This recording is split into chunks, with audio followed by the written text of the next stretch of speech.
Let's paint this baby. We're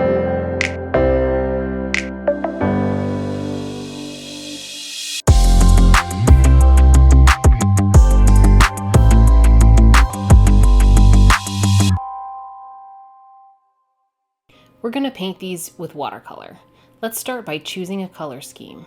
I'm going to start with the boxes. First, you're going to need to decide what color your boxes are going to be. Even if they're white, you're going to need to paint them some sort of undertone. Remember that the only time you paint in pure white is when there's a reflection on a shiny object, or if a light source is shining directly at you, or if the image is highly overexposed.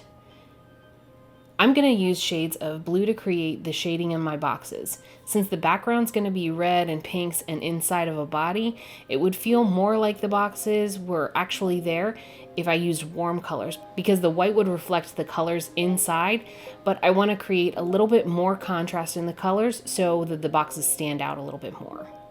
Overall, I'm going for a blue, pink, red color scheme. Think about what you want to do with your color scheme before you get started.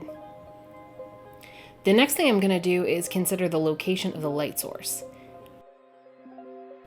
I decided that it would be coming from above, so that would make the inside of the tops and the outside bottoms of the boxes the darkest. I also need to visualize if the light's going to be coming from behind the boxes or in front of them. I'll need to know this to determine shadows.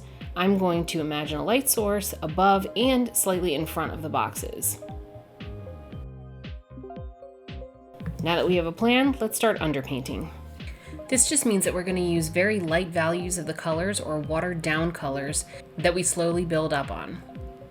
Remember, it's much easier to add color than it is to take it away. So I'm going to use this underpainting to start to test how the shadows will turn out. This is a great tool when painting from your imagination because you don't have an example to look at. If you start painting lightly, you can try things out and make changes as needed. Remember also to every now and then as you're painting, take a step back from your painting to see if the dimensions make sense. You'll notice a lot more with perspective. This is true in painting and in life. The boxes are a good place to start because you only have to worry about how to shade the flat surfaces at first, which can be much easier. It's a nice little warm-up.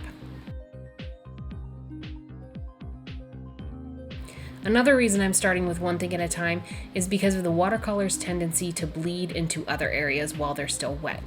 For this reason, I'm going to jump from box to box, giving each section that I paint a little bit of time to dry before painting an area that touches.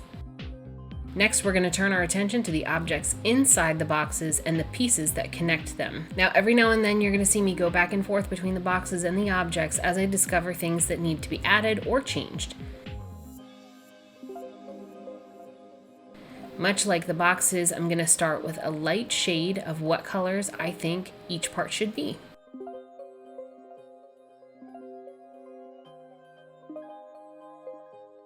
For the objects, we're going to use spot shading. This means that you don't need to blend the shadows on the objects in, you just need to create a block of darker color to create the impression of shading. Consistently think about where your light source is and how it will cast a shadow on the opposite side of the form that it's lighting.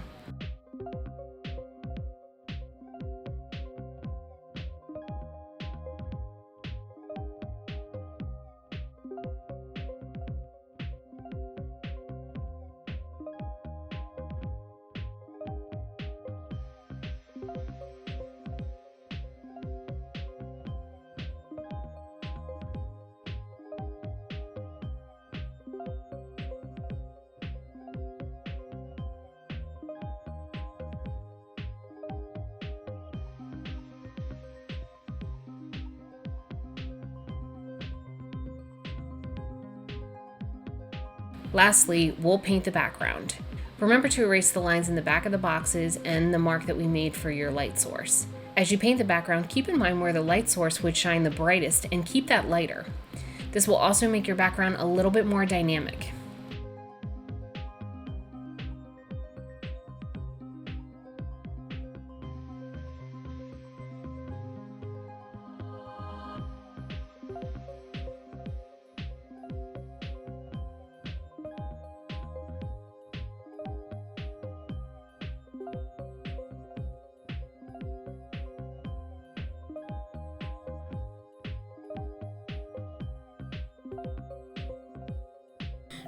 Before you finish up, take some time to think about where the objects would cause shadows on the boxes and how the shadows would be created when the boxes are overlapping each other. At that point, all you have to do is take a look at any touch-ups you might have to make and you're through.